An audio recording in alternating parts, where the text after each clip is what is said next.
নমস্কাৰ শিকো আহক অসমীয়াত এই ইউটিউব চেনেলটো জানো আহক সিদ্ধান্তলৈ আপোনালোকক স্বাগতম জনালো। আজি এই ভিডিঅ'টোত মই আমাৰ সকলোৰে চিনাকি আৰু প্ৰায় সকলোৱে ব্যৱহাৰ কৰা 5টা বস্তুৰ ফটো দেখুৱাম। এই বস্তুকেইটাৰ ইংৰাজী নামটোৰ সৈতে আমি সকলোৱে পৰিচিত, কিন্তু এই বস্তুকেইটাক অসমীয়াতনো কি বুলি কোৱা হয় আপোনালোকে 10 ছেকেণ্ডৰ ভিতৰত অনুমান কৰিবলৈ চেষ্টা কৰিবচোন। আহক তেতিয়াহ'লে ভিডিঅ'টো আৰম্ভ কৰোঁ।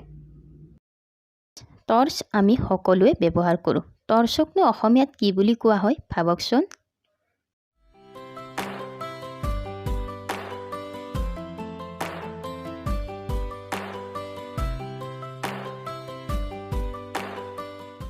টৰ্চক অসমীয়াত চুঙাচাকি বুলি কোৱা হয়।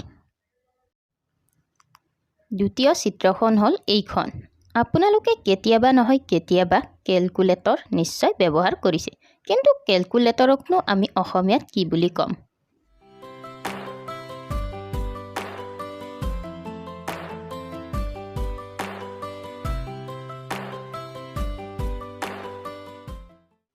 কেলকুলেটৰক অসমীয়াত গণনা যন্ত্ৰ বা গণক যন্ত্ৰ বুলি কোৱা হয়।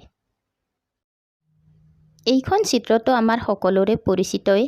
চিলিণ্ডাৰটোকনো অসমীয়াত কি বুলি ক'ম?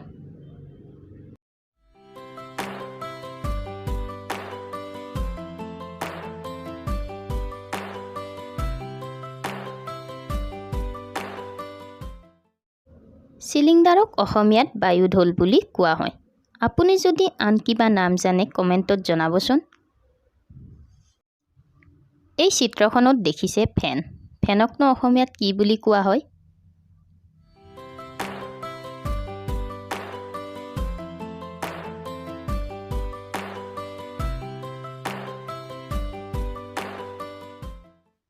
ফেনক অসমীয়াত পাংখা বা বিজুলী বিচনী বা বিদ্যুতিক বিচনী বুলিও কোৱা হয়।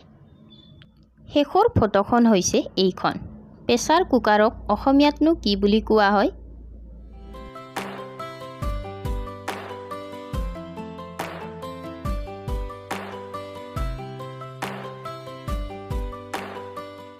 প্ৰেছাৰ কুকাৰক অসমীয়াত বায়ু নিৰুদ্ধ ৰন্ধন পাত্ৰ বুলি কোৱা হয়। ভিডিঅ'টো চাই যদি ভাল পালে ভিডিঅ'টো লাইক কৰিব, কমেণ্ট কৰিব, আপোনালোকৰ বন্ধুবৰ্গৰ মাজত ভিডিঅ'টো শ্বেয়াৰ কৰিব আৰু আগলৈ ভিডিঅ' চাবলৈ চেনেলটো ছাবস্ক্ৰাইব কৰিবলৈ নাপাহৰিব। ভিডিঅ'টো চোৱাৰ বাবে বহুত বহুত ধন্যবাদ।